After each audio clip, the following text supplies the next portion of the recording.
Sermón del Arado, predicado por Hugh Latimer el 18 de enero de 1548 en Londres, Inglaterra. Las cosas que se escribieron antes, para nuestra enseñanza se escribieron, a fin de que por la paciencia y la consolación de las Escrituras tengamos esperanza. Romanos 15:4. En mi primer sermón les dije, honorable audiencia, que me propuse declararles dos cosas. Una, qué semilla debe sembrarse en el campo de Dios, en la tierra arada de Dios, y la otra, quiénes deben ser los sembradores, es decir, qué doctrina debe enseñarse en la iglesia y congregación de Cristo, y qué hombres deben ser los maestros y predicadores de ella. La primera parte se las he contado en los 3 sermones anteriores, en los que he intentado exponer mi arado para demostrar lo que podía hacer. Y ahora les diré quiénes son los labradores, pues la palabra de Dios es una semilla que debe sembrarse en el campo de Dios, es decir, la congregación fiel, y el predicador es el sembrador. Y está en el Evangelio: exhibit qui seminat seminare semen suum. El que siembra, el labrador, el arador, salió a sembrar su semilla. De modo que el predicador se asemeja al labrador, como se dice en otro pasaje: Nemo ad mota aratro manu, et a tergo respiciens aptus est regno Dei. Ningún hombre que pone su mano en el arado y mira hacia atrás es apto para el reino de Dios. Es decir, que ningún predicador sea negligente en el cumplimiento de su oficio, aunque este es uno de los pasajes que han sido vapuleados, como ya les he dicho sobre vapulear las Escrituras, y yo mismo he sido uno de los que lo ha vapuleado. Clamo a Dios por ello, y he sido uno de los que lo ha creído y lo ha expuesto contra personas religiosas que abandonarían la orden que habían profesado y querían salir de su claustro, cuando en realidad no toca el monasterio ni hace nada en absoluto por tal asunto, sino que se habla directamente de la predicación diligente de la palabra de Dios. La predicación del Evangelio es una de las labores de Dios, y el predicador es uno de los labradores de Dios.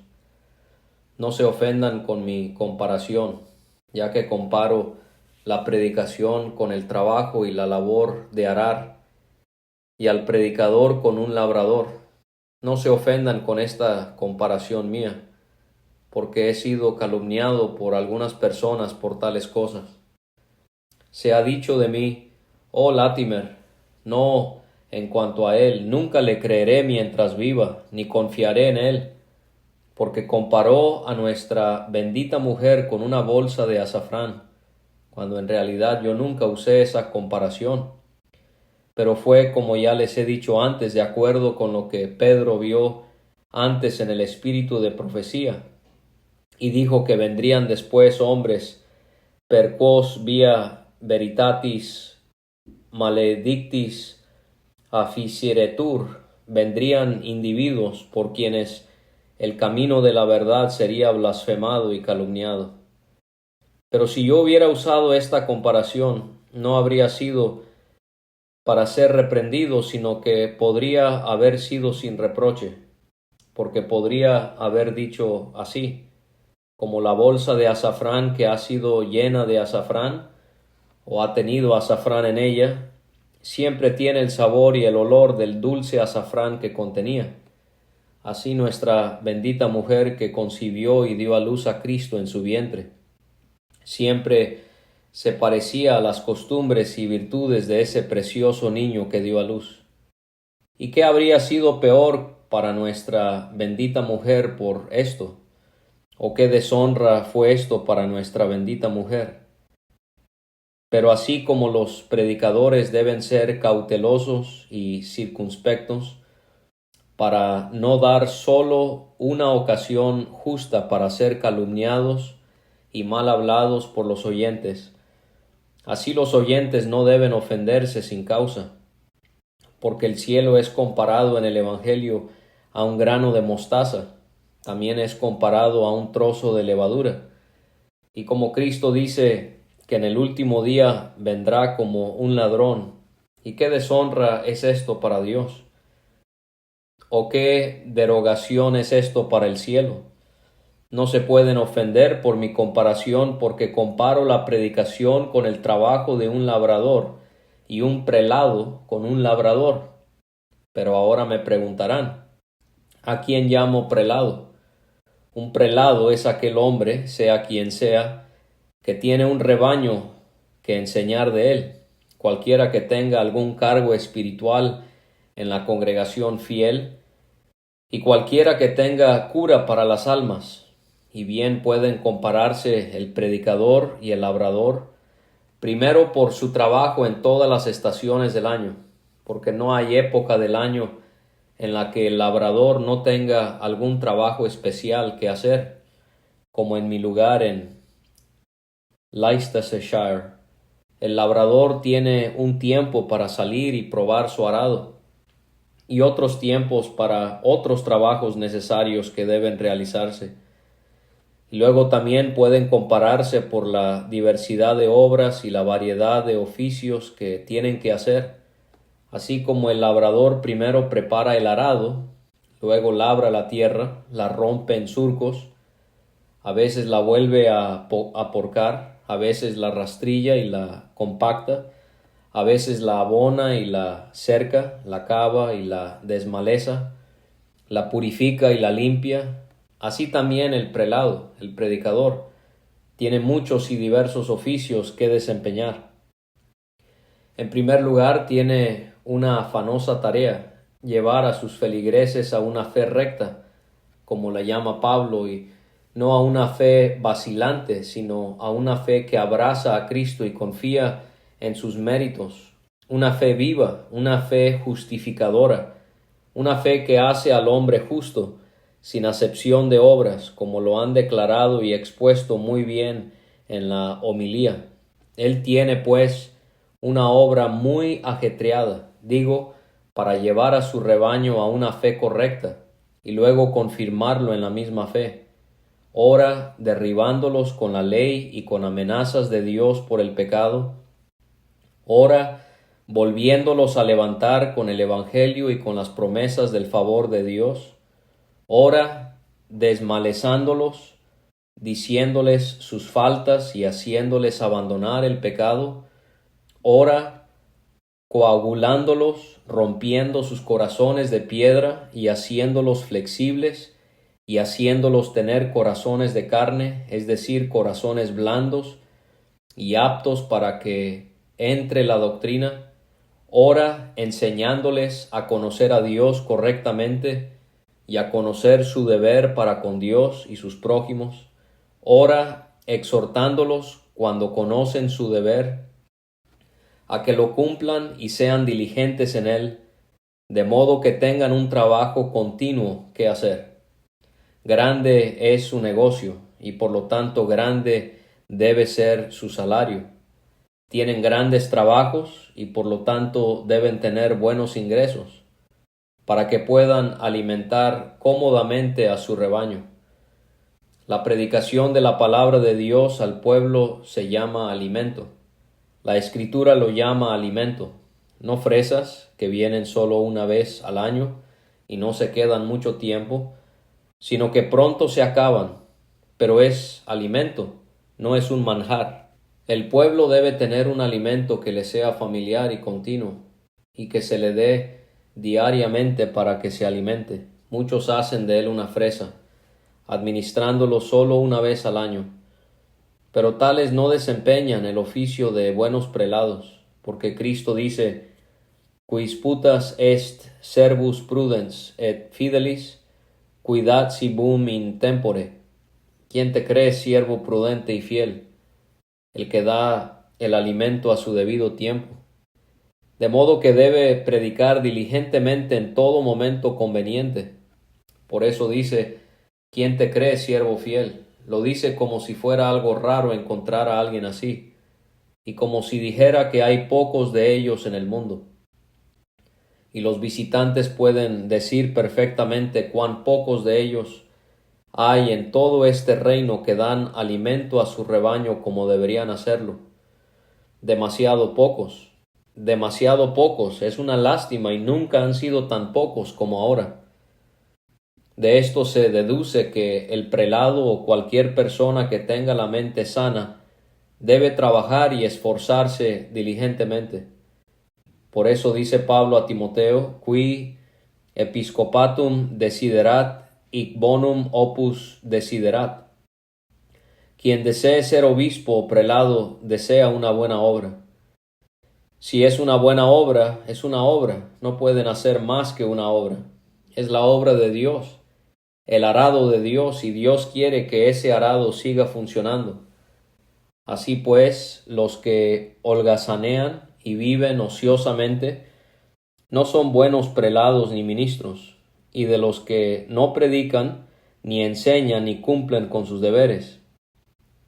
Dios dice por medio de su profeta Jeremías, Maledictus qui facit opus Dei fraudulenter. Maldito el hombre que hace la obra de Dios fraudulentamente, engañosamente o maliciosamente.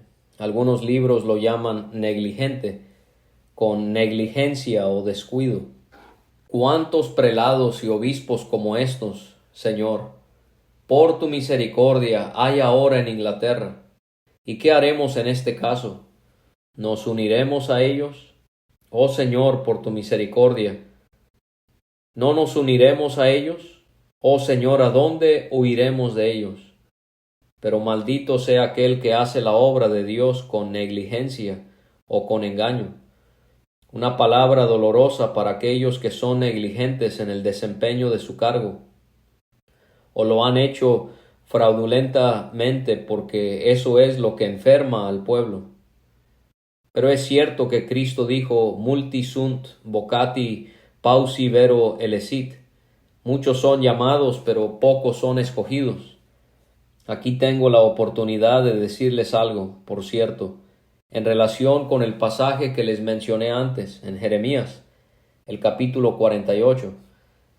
Y se habló de una obra espiritual de Dios, una obra que se ordenó que se hiciera, y era derramar sangre y destruir las ciudades de Moab. Porque dice él, maldito sea el que retenga su espada para no derramar sangre, como Saúl, cuando retuvo la espada para no derramar sangre cuando fue enviado contra Amalec. Fue rechazado por Dios por ser desobediente al mandamiento de Dios, al perdonar al rey Agag. De manera que aquel lugar del profeta fue hablado de aquellos que fueron a la destrucción de las ciudades de Moab, entre las cuales había una llamada Nebo, la cual fue muy reprendida por idolatría, superstición, orgullo, avaricia, crueldad, tiranía y dureza de corazón. Y por estos pecados fue plagada por Dios y destruida. ¿Qué diremos ahora de estos ricos ciudadanos de Londres? ¿Qué diré yo de ellos? Los llamaré londinenses orgullosos, londinenses maliciosos, londinenses despiadados. No, no puedo decirlo. Se sentirían ofendidos conmigo. Sin embargo, debo hablar. ¿No reina en Londres tanto orgullo, tanta codicia, tanta crueldad, tanta opresión y tanta superstición como en Nebo? Sí, creo, y mucho más. Por eso te digo, arrepiéntete, oh Londres, arrepiéntete, arrepiéntete. Soporta que se te digan tus faltas, enmiéndalas, enmiéndalas. Creo que si Nebo hubiera tenido la predicación que tú tienes, se habrían convertido. Y ustedes, gobernantes y funcionarios, sean sabios y circunspectos. Cuiden de sus deberes y cuídense de cumplir con sus deberes, y prefieran alegrarse de enmendar su mala vida que enfadarse cuando se les avise o se les diga de su falta.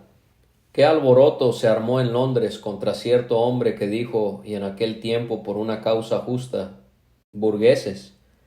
Respondió, no mariposas. Señor, qué alboroto hubo por esa palabra, y sin embargo, ojalá no fueran peores que las mariposas. Las mariposas hacen lo que les dicta su naturaleza. La mariposa no es codiciosa, no es avara de los bienes de otros hombres, no está llena de envidia y odio, no es maliciosa, no es cruel, no es despiadada. La mariposa no se gloría de sus propias acciones, ni prefiere las tradiciones de los hombres a la palabra de Dios. No comete idolatría ni adora a dioses falsos. Pero Londres no puede soportar que la reprendan. Tal es la naturaleza del hombre. Si se les pincha, darán patadas. Si se les frota la hiel, se encogerán. Pero aun así no enmendarán sus faltas. No dejarán que se hable mal de ellas. Pero ¿cómo hablaré bien de ellas? Si pudieras estar contento con recibir y seguir la palabra de Dios y favorecer a los buenos predicadores, si pudieras soportar que te hablen de tus faltas, si pudieras enmendarte cuando las oyes, si te alegraras de reformar lo que está mal, si pudiera ver en ti tal inclinación, que dejaras de ser despiadada y comenzaras a ser caritativa, entonces esperaría lo mejor de ti. Entonces hablaría bien de ti. Pero Londres nunca estuvo tan mal como ahora. En tiempos pasados los hombres estaban llenos de piedad y compasión, pero ahora no hay piedad, porque en Londres su hermano morirá en las calles de frío, yacerá enfermo en la puerta entre ganado y ganado, no sé cómo llamarlo, y perecerá allí de hambre. ¿Hubo alguna vez mayor crueldad en Nebo? No lo creo. En tiempos pasados, cuando algún rico moría en Londres, solían ayudar a los estudiantes pobres de las universidades con exhibiciones. Cuando alguien moría, legaban grandes sumas de dinero para el alivio de los pobres. Cuando yo era estudiante en Cambridge, oí muy buenos informes sobre Londres y conocí a muchos que recibían ayuda de los ricos de Londres. Pero ahora no oigo informes tan buenos. Y aún así los indago y los escucho. Pero ahora la caridad se ha enfriado. Nadie ayuda ni al estudiante ni tampoco al pobre. Y en aquellos días, ¿qué decían cuando ayudaban a los estudiantes? Pues bien, mantenían y les daban beneficios a quienes eran muy papistas y profesaban la doctrina del Papa. Y ahora que el conocimiento de la palabra de Dios ha salido a la luz y muchos la estudian y trabajan fervientemente para difundirla, casi nadie ayuda a mantenerlos. Oh Londres, Londres, arrepiéntete, arrepiéntete, porque creo que Dios está más disgustado con Londres de lo que nunca estuvo con la ciudad de Nebo. Arrepiéntete, pues, arrepiéntete, Londres, y recuerda que ahora vive el mismo Dios que castigó a Nebo, el mismo Dios y ningún otro, y castigará el pecado también ahora como lo hizo entonces, y castigará la iniquidad de Londres también como lo hizo entonces con Nebo. Enmiéndense, pues, y ustedes que son prelados cuiden bien de su oficio, porque ser un buen prelado es trabajar afanosamente y no enseñorearse. Por tanto, prediquen y enseñen y dejen que su arado trabaje. Ustedes, señores, digo, que viven como holgazanes, cuiden bien de su oficio. El arado es su oficio y su encargo. Si viven como ociosos y holgazanes, no cumplen con su deber, no siguen su vocación. Dejen, pues, que su arado trabaje y no se detenga para que la tierra dé fruto. Pero ahora me parece oír a alguien que me dice, ¿qué dices? ¿Es un trabajo? ¿Es una labor? ¿Cómo ha sucedido entonces que hemos tenido tantos prelados que no predican? Señores holgazanes y ministros ociosos durante tantos siglos. ¿Quieren que esté aquí para darles una respuesta y mostrarles la causa? No, esta tierra no es para que yo la are, es demasiado pedregosa, demasiado espinosa, demasiado dura para que yo la are. Tienen tantas cosas que hacer, tantas cosas que crear por sí mismos, que no es para mi débil yunta ararlas. Tienen que crear para sí mismos largas costumbres, ceremonias y autoridad, puestos en el parlamento y muchas cosas más. Y me temo que esta tierra aún no está madura para ser arada, porque, como dice el dicho, le falta la intemperie. A este yunque le falta la intemperie, al menos no me toca ararla. Pues ¿qué debo buscar entre las espinas, sino pinchazos y arañazos?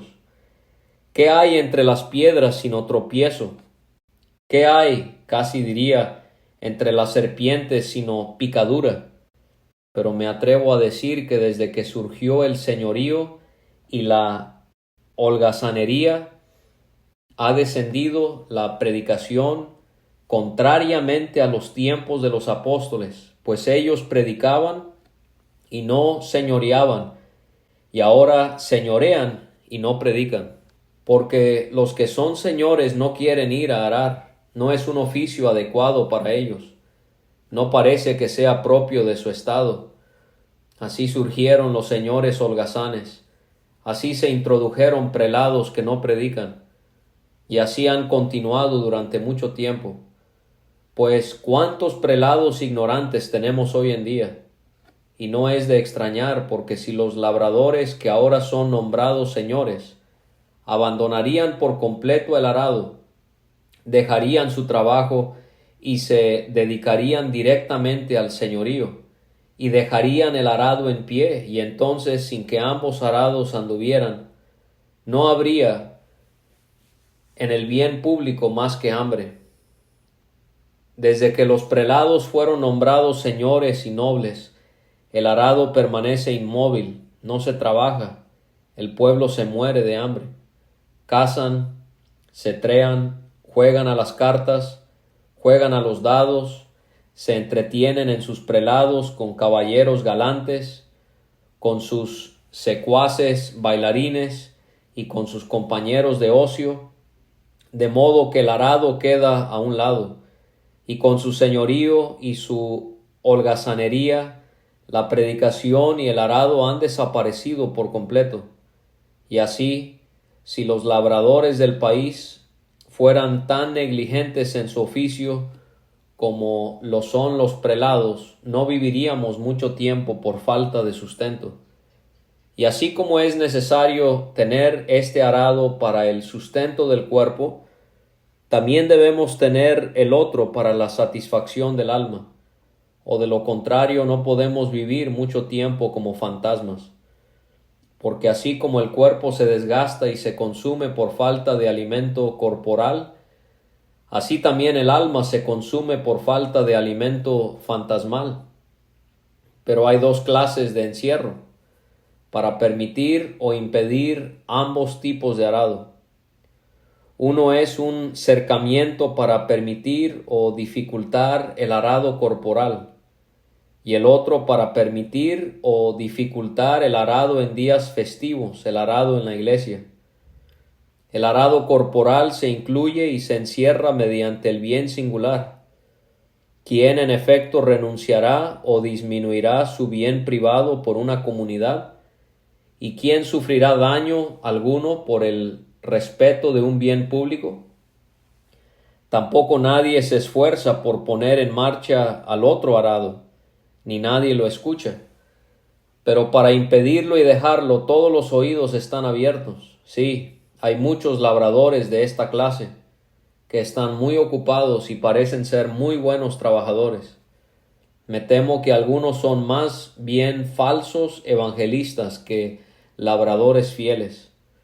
Conozco a muchos que profesan el evangelio y no viven después de eso. Los conozco y he tenido trato con algunos de ellos.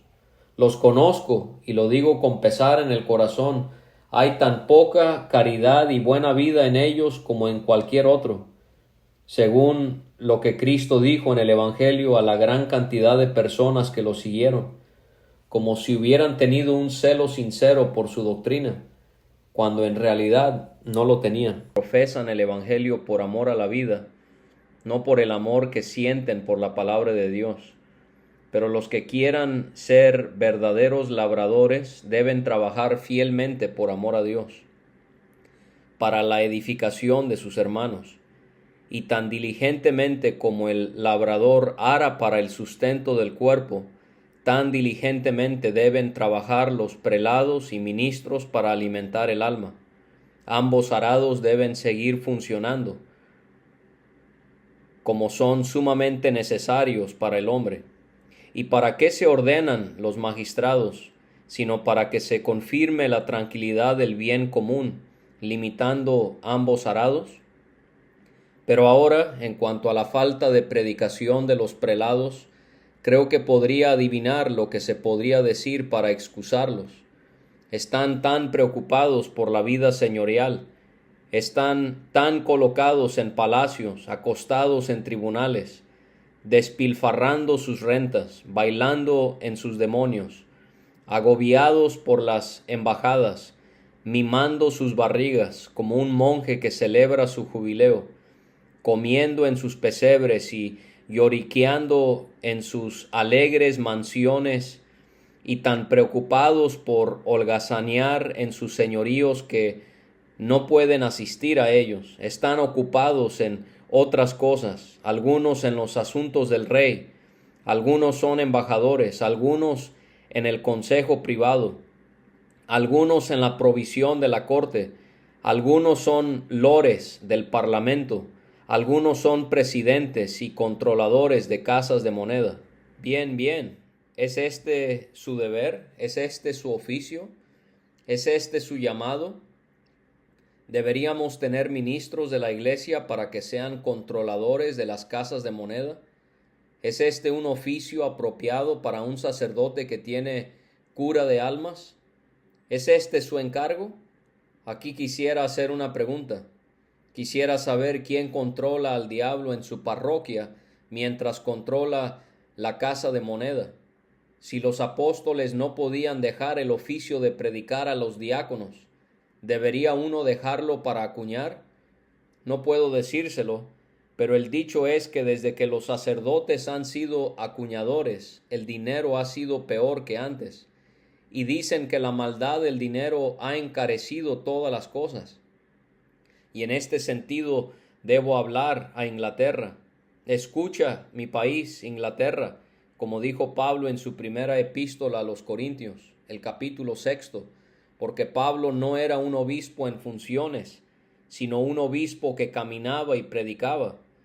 Pero cuando se fue de ellos, dejó atrás el arado que todavía estaba en marcha, porque les escribió y los reprendió por ir a la ley y defender sus causas ante jueces paganos. No hay, dice él, entre ustedes ningún hombre sabio que pueda ser árbitro en asuntos de juicio, que ninguno de todos que pueda juzgar entre hermano y hermano, sino que un hermano va a la ley con otro, y eso bajo jueces paganos. Constituite contemptos qui sunt in ecclesia, nombrad jueces a los más abyectos y viles de la congregación, lo cual dice al reprenderlos, porque dice él, ad erubescentiam vestram dico, lo digo para vuestra vergüenza. Así Inglaterra lo digo para su vergüenza. No hay un noble que pueda ser lord presidente, sino que debe ser un prelado. Nunca hay un hombre sabio en el reino que pueda ser un controlador de la moneda. Lo digo para vuestra vergüenza. Lo digo para vuestra vergüenza. Si nunca hay un hombre sabio, haz un aguador, un calderero, un zapatero remendón, un esclavo, un paje, un interventor de la casa de la moneda. Haz de un caballero humilde un mozo de cuadra, un hacendado o un pobre mendigo, señor presidente. Así hablo no porque yo lo quiera, sino porque sería una vergüenza para ustedes que nunca hubiera un caballero apto o capaz de ser presidente. ¿Por qué no se educa a los nobles y a los jóvenes caballeros de Inglaterra en el conocimiento de Dios y en la erudición para que puedan desempeñar cargos en el bien público? El rey tiene muchos pupilos y creo que hay un tribunal para los pupilos.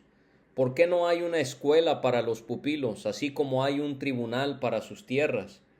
¿Por qué no se les coloca en escuelas donde puedan aprender?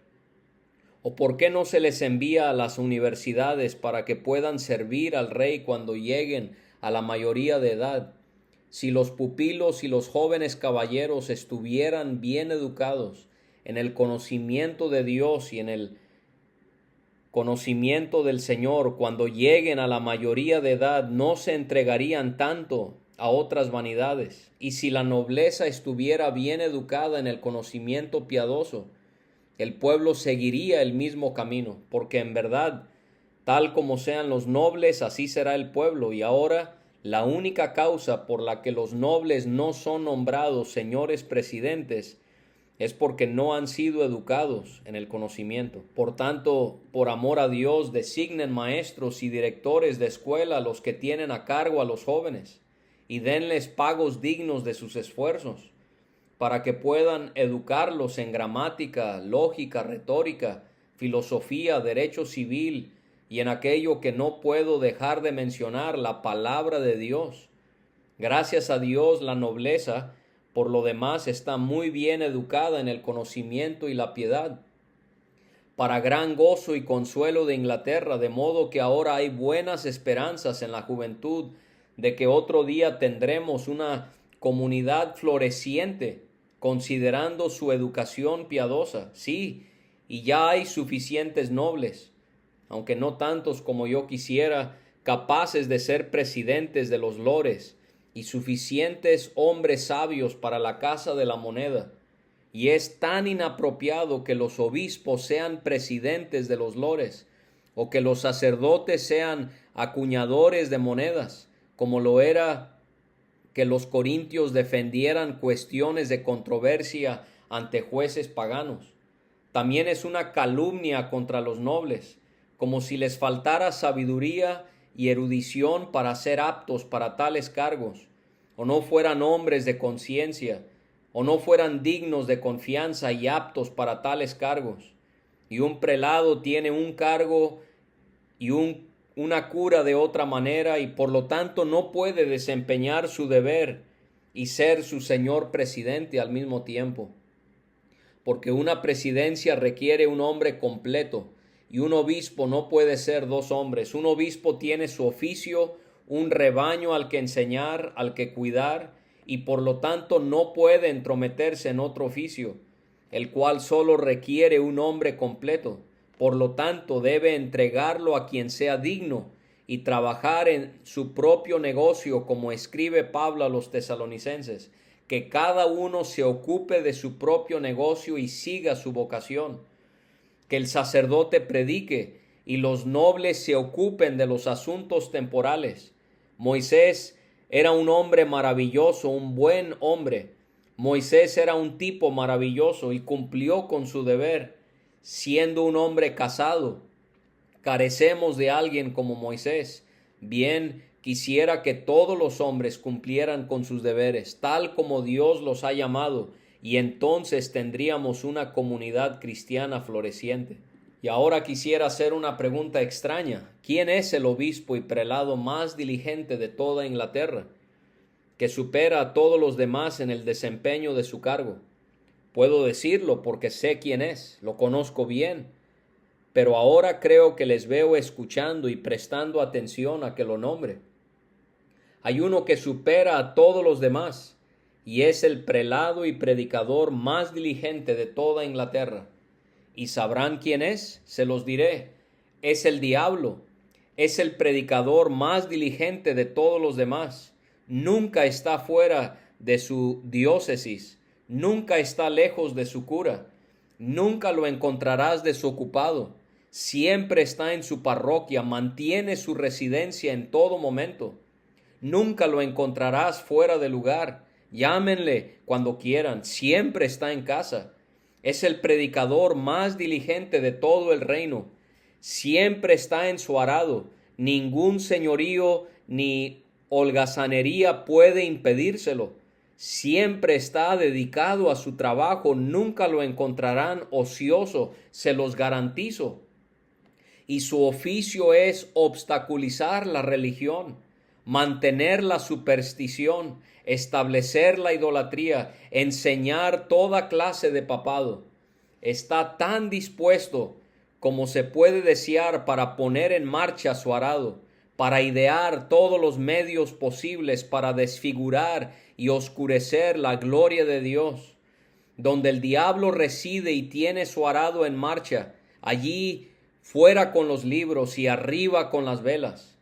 Fuera con las Biblias y arriba con los rosarios.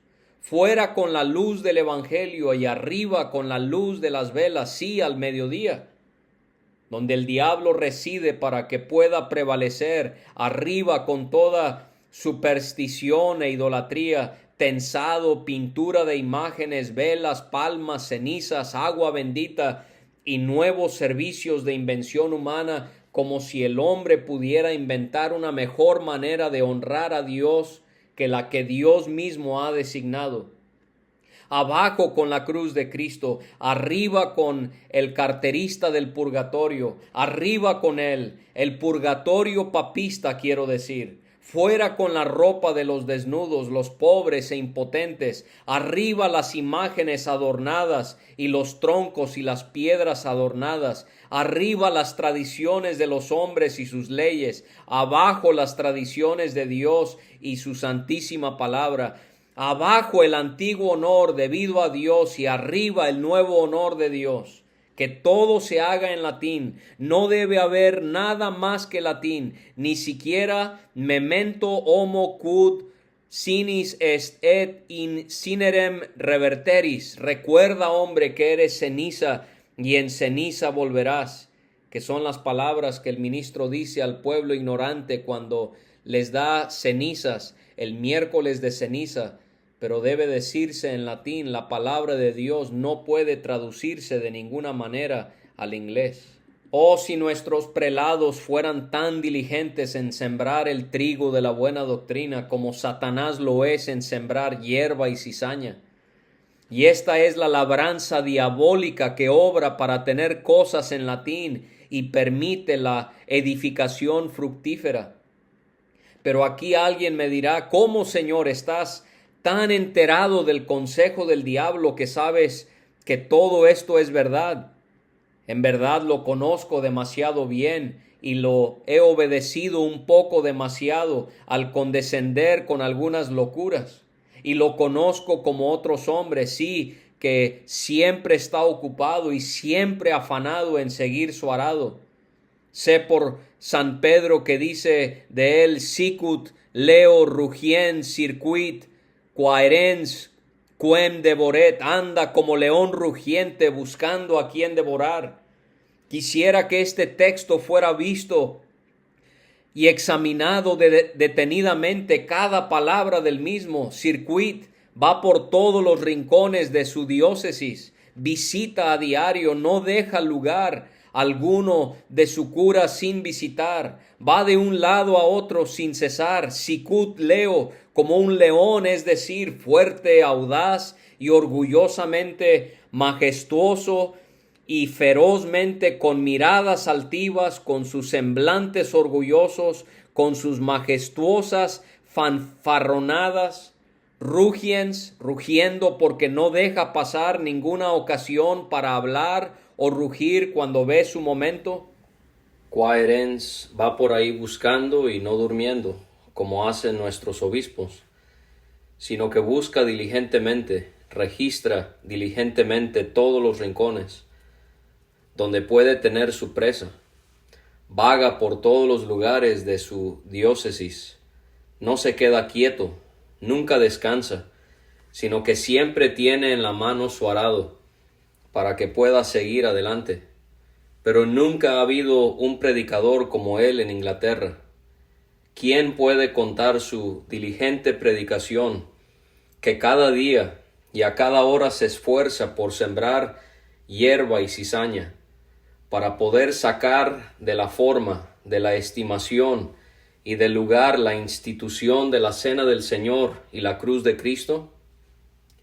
Porque allí perdió su derecho, porque Cristo dijo: Nunc judicium est mundi princeps seculi ujus egisietur foras, et sicut exaltavit Moses serpentem indicerto ita exaltari oportet filium hominis, et cum exaltatus fuero a tierra, omnia trajam ad meispum. Ahora es el juicio de este mundo, y el príncipe de este mundo será arrojado fuera. Y como Moisés levantó la serpiente en el desierto, así es necesario que el Hijo del Hombre sea levantado. Y cuando yo sea levantado de la tierra, atraeré todas las cosas hacia mí, porque el diablo estaba defraudado de su propósito, porque pensó que todo era suyo, y una vez que llevó a Cristo a la cruz, pensó que todo estaba seguro. Pero allí perdió todo reinado, porque Cristo dijo: Omnia trajam ad meispum, yo atraeré todas las cosas hacia mí. Quiere decir atraer el alma del hombre hacia la salvación. Y dijo que lo haría per semepipsum, por sí mismo, no por el sacrificio de ningún otro.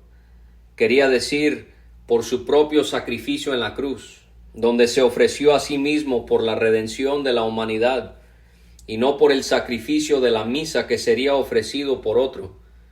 Porque ¿quién puede ofrecerlo sino él mismo? Él era a la vez el oferente y la ofrenda, y este es el aguijón, este es el blanco al que dispara el diablo para vaciar la cruz de Cristo y mezclar la institución de la cena del Señor, la cual, aunque no puede llevar a cabo, sin embargo, se las arregla con sus artimañas y medios sutiles para frustrarla.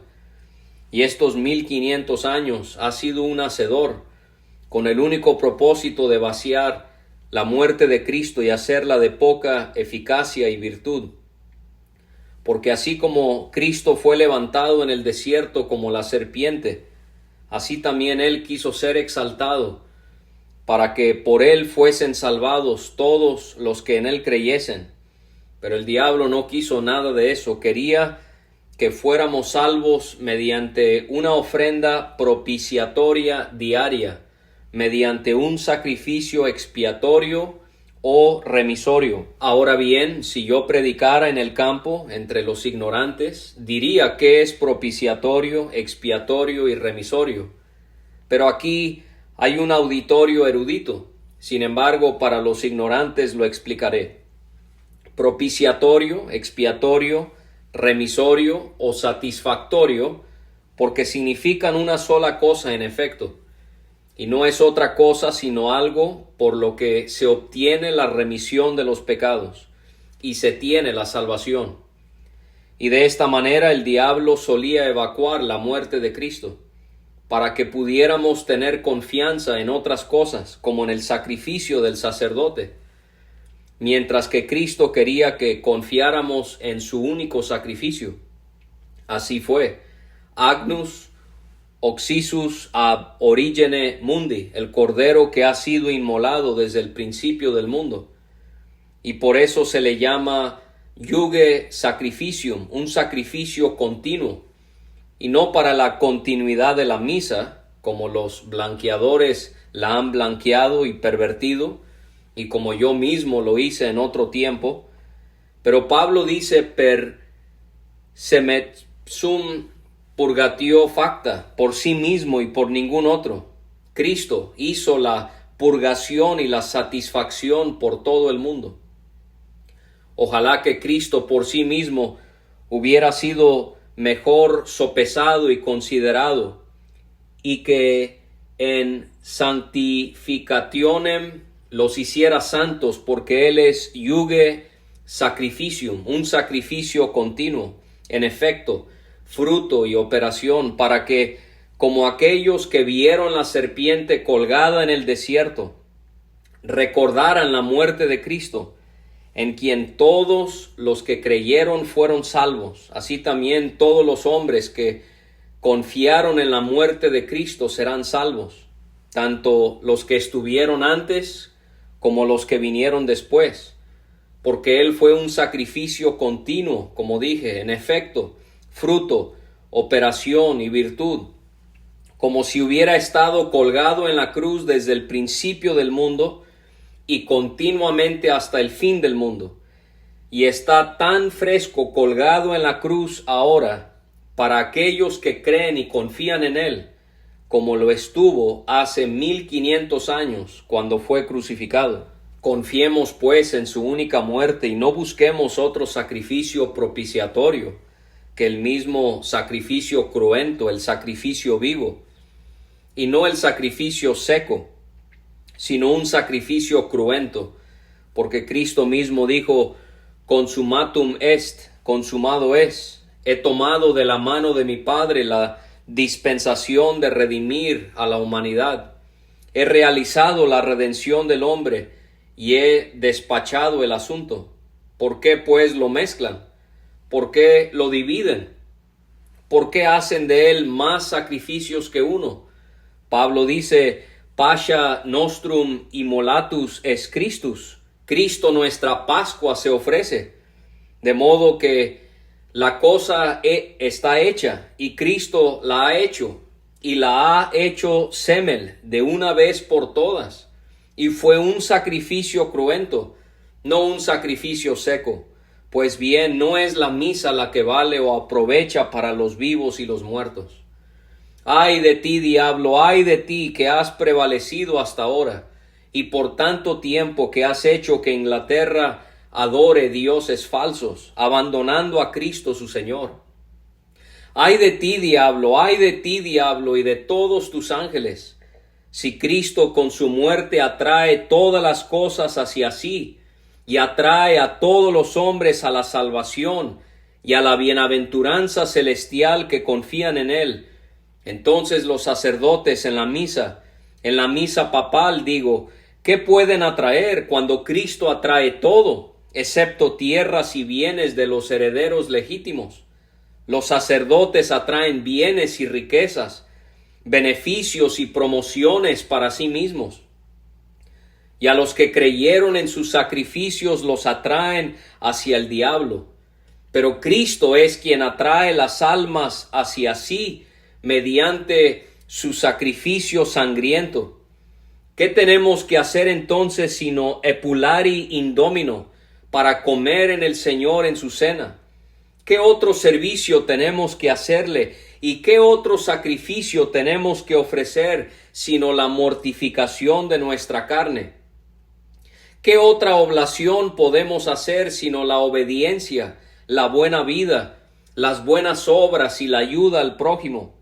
Pero en cuanto a nuestra redención, ya está hecha, no puede ser mejor. Cristo la ha hecho tan bien que no se puede enmendar. No se puede idear cómo hacerla mejor de lo que Él la ha hecho.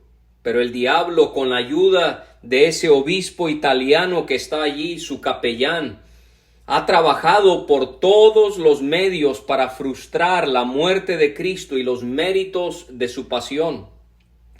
Y han ideado para ello hacernos creer en otras cosas vanas por sus perdones, como obtener la redención de los pecados por rezar sobre cuentas sagradas, por beber del cuenco del horno, como un canónigo de la abadía de Waltham me dijo una vez que siempre que metían sus panes en el horno, todos los que bebían del cuenco del perdón obtenían el perdón por beber de él. Es una locura dar perdón a un cuenco. Y luego el agua bendita del Papa Alejandro, las campanas sagradas, las palmas, las velas, las cenizas y todo eso. Y de estas cosas cada uno ha quitado una parte de la santificación de Cristo. Cada uno ha robado una parte de la pasión y la cruz de Cristo y ha mezclado la muerte de Cristo. y ha sido hecha propiciatoria y satisfactoria, y para quitar el pecado.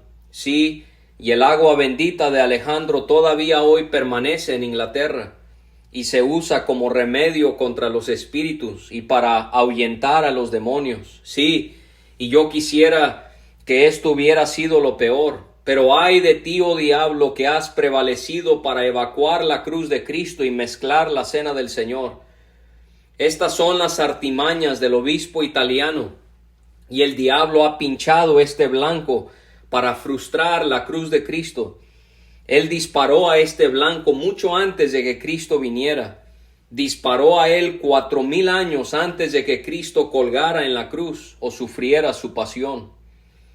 La serpiente de bronce fue colocada en el desierto para recordar a los hombres la venida de Cristo, a fin de que, así como los que contemplaban la serpiente de bronce eran sanados de sus enfermedades corporales, así también los que contemplaban espiritualmente a Cristo que había de venir, en él fueran salvados espiritualmente del diablo. La serpiente fue colocada en memoria de Cristo que había de venir, pero el diablo encontró medios de robar el recuerdo de la venida de Cristo, e hizo que la gente adorara a la serpiente misma, la incensara, la honrara, le ofreciera ofrendas, la adorara y la convirtiera en un ídolo. Y esto lo hicieron los comerciantes de los que les hablé, y el dependiente del mercado lo hizo para el lucro y la ventaja de su amo, para que de ese modo su honor pudiera aumentar, porque por la muerte de Cristo solo podía obtener una pequeña ventaja mundana. Y así también ahora él tiene ciertos blanqueadores que pertenecen al mercado para dejar y detener la luz del evangelio y para obstaculizar los procedimientos del rey en la presentación de la palabra y la gloria de Dios. Y cuando la majestad del rey, con el consejo de su honorable consejo, se disponga a promover la palabra de Dios y a poner orden en materia de religión, no faltarán los blanqueadores que digan: en cuanto a las imágenes, aunque se las ha incensado y se les han ofrecido velas, nadie sea tan necio como para hacerlo con el tronco o la piedra, o con la imagen misma, sino que se hace a Dios y a su honor ante la imagen.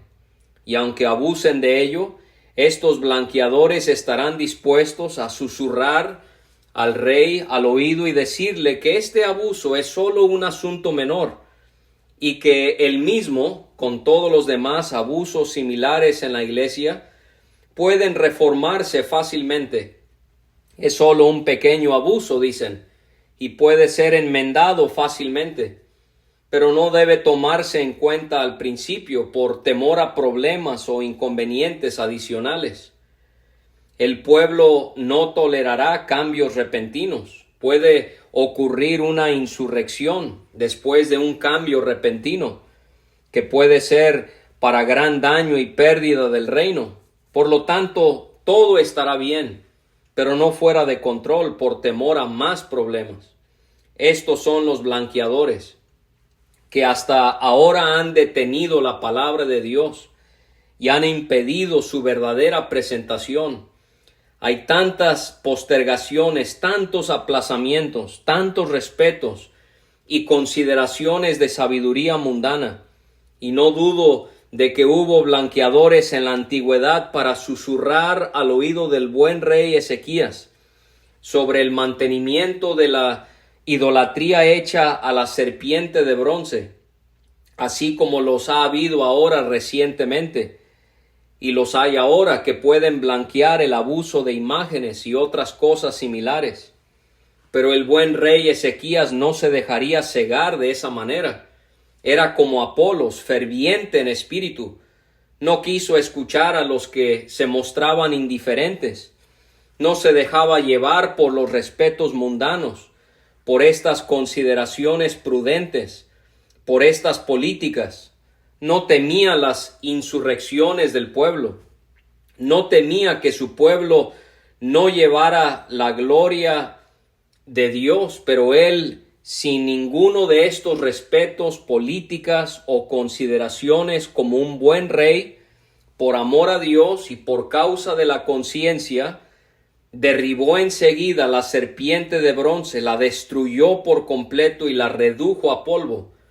De inmediato echó fuera todas las imágenes, destruyó toda idolatría y claramente extirpó toda superstición. No quiso escuchar a estos hombres mundanos y a los que se mostraban indiferentes, sino que sin demora siguió la causa de Dios y destruyó toda idolatría de inmediato. Así hizo el buen rey Ezequías, porque era como Apolos, ferviente en espíritu y diligente en promover la gloria de Dios. Y hay una buena esperanza de que aquí en Inglaterra suceda lo mismo, pues la majestad del rey ha sido educado en el conocimiento, la virtud y la piedad. De modo que no hay que dudar de que todo irá bien y que la gloria de Dios se extenderá por todas partes del reino. Si los prelados se esfuerzan por trabajar con diligencia y son predicadores más bien que señores. Pero nuestros prelados, que quieren ser señores y no trabajadores, cuando se les ordene ir a vivir a sus casas y predicar en sus beneficios, dirán que he puesto un delegado allí. Tengo un delegado que cuida bien de mi rebaño y que cumplirá con mi deber. Un delegado, dijo. Busqué esa palabra todo este tiempo. ¿Y qué delegado debe ser? Incluso uno como él. Debe ser un canonista, es decir, alguien que se haya formado en el estudio de las leyes y decretos del Papa. Uno que exponga el papismo también como él mismo lo haría. Y uno que mantenga toda superstición e idolatría, y uno que no resista nada, o muy débilmente el arado del diablo. Sí, feliz es si no toma parte con el diablo, y donde sea enemigo de él, es bueno que no tome parte del diablo contra Cristo. Mientras tanto, los prelados se divierten, son señores y no trabajadores, pero el diablo es diligente en su arado. No es un prelado que no predica, no es un holgazán señorial que se desentiende de su cura, sino un labrador ocupado, de modo que entre todos los prelados y entre todo el grupo de los que tienen cura, el diablo irá por mi dinero, porque todavía aplica su negocio. Por tanto, ustedes, prelados que no predican, aprendan del diablo, para ser diligentes en el cumplimiento de su oficio. Aprendan del diablo, y si no quieren aprender de Dios ni de los hombres buenos para vergüenza, aprendan del diablo. Ad erubesantiem vestram dico, lo digo para su vergüenza. Si no quieren aprender de Dios ni de los hombres buenos para ser diligentes en su oficio, aprendan del diablo. Sin embargo, ahora hay una gran esperanza de que su majestad el rey, habiendo sido instruido y educado en el conocimiento de la palabra de Dios con la ayuda del buen gobierno de sus honorables consejeros, en breve proveerá un remedio y pondrá orden en esta situación.